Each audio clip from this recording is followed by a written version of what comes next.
मुख्यमंत्री सिद्धरामय्या यांनी देवराज अरसू यांचा विक्रम मोडला असून ही काँग्रेस पक्षासाठी अभिमानाची बाब आहे।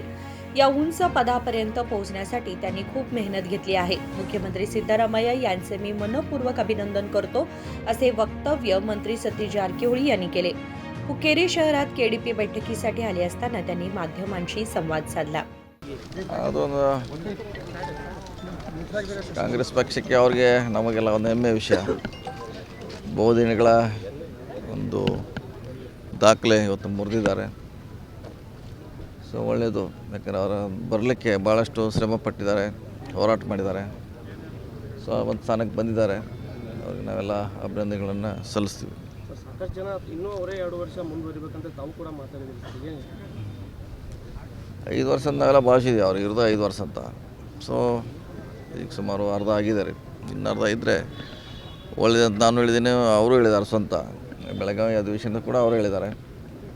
ಸೊ ಆದರೆ ಒಳ್ಳೆಯದಂತ ನಮ್ಮ ಭಾವನೆ ಸರ್। ಮುಂಜಾನೆ ಬಜೆಟ್ ಮಂಡನೆ ಮಾಡ್ತಾರೆ, ಮಳೆ ಮಾಡ್ತಾರೆ। ಇನ್ನೆಷ್ಟು 15 ತಿಂಗಳು ಉಳಿದಿದೆ, ಅಷ್ಟೇ ಒಂದು ತಿಂಗಳಿದೆ, ಫೆಬ್ರವರಿ 1ಕ್ಕೆ ಆಗ್ಬೋದು ಸರ್। ನಾಯಕತ್ವ ಗೊಂದಲ ವಿಚಾರ ಇರುವಂಥ ಸರ್ ಪಕ್ಷದಲ್ಲಿ, ಆ ಸಂದರ್ಭದಲ್ಲಿ ಅರಸೋರ ರೆಕಾರ್ಡ್ ಬ್ರೇಕ್ ಮಾಡಿರುವಂಥ ಗೊಂದಲ ಇರೋದು ರಾಜಕೀಯ ಪಕ್ಷದ ಮ್ಯಾಗ ಗೊಂದಲ ಇರುತ್ತೆ, ಅದ್ರ ಪ್ರಶ್ನೆ ಇಲ್ಲ। ಗೊಂದಲ ಯಾವುದೇ ರಾಜಕೀಯ ಪಕ್ಷದಲ್ಲಿ ಗೊಂದಲ ಇದ್ದೇ ಇರ್ತೈತೆ, ಸರಿ ಮಾಡ್ತಾ ಒಯ್ದೇ ಅಷ್ಟೇ ನಮ್ಮ ಇವರು ಅವರ ಆಪ್ತರಲ್ಲಿ ಒಬ್ಬರಾಗಿಂದ ರಾಜನ್ ಅವರು ಮಾತಾಡುವಂಥದ್ದು, ಏನಾದರೂ ಸಿದ್ದರಾಮಯ್ಯನವರನ್ನು ಬದಲಾವಣೆ ಮಾಡಿದರೆ ಕಾಂಗ್ರೆಸ್ ಪಕ್ಷಕ್ಕೆ ಪರಿಣಾಮ ಬೀರುತ್ತೆ ಅನ್ನೋ ಮಾತು।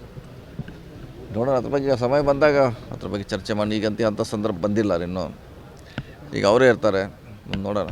ಸರ್, ಬಳ್ಳಾರಿ ಗಲಾಟೆ ಬಗ್ಗೆ ಸರ್ ಈಗಲ್ಲಿ ತನಿಖೆ ನಡೆದಿದೆ, ಎಲ್ಲ 2 ತಂಡದವ್ರನ್ನ ಅರೆಸ್ಟ್ ಮಾಡಿದ್ದಾರೆ, ಕೇಸ್ ದಾಖಲಾಗಿದೆ। ಸೊ ಸರಿಯಾಗಿ ತನಿಖೆ ನಡೀತಾ ಇದ್ದಾರೆ। ಸರ್, ನಿನ್ನೆ ಯಾರು ಸೌದಿ ಅವರ ವಿಷಯದಲ್ಲಿ ಹಲ್ಲೆ ಆಗಿದೆ, ಯೂನಿಯನ್ ಲೀಡರ್ ಮೇಲೆ ಹಲ್ಲೆ ಆಗಿದೆ। ನೋಡ್ಬೇಕಲ್ಲ, ಪೊಲೀಸ್ ತನಿಖೆ ಆದಾಗ ಗೊತ್ತಾಗೋದಿಲ್ಲ ಯಾರ್ದು ಏನಂತ। ಸೊ ತನಿಖೆ ಆಗಲಿ ಆದ್ಮೇಲೆ ನೋಡೋಣ ಯಾರು ತಪ್ಪಿಸ್ತಾರಂತ।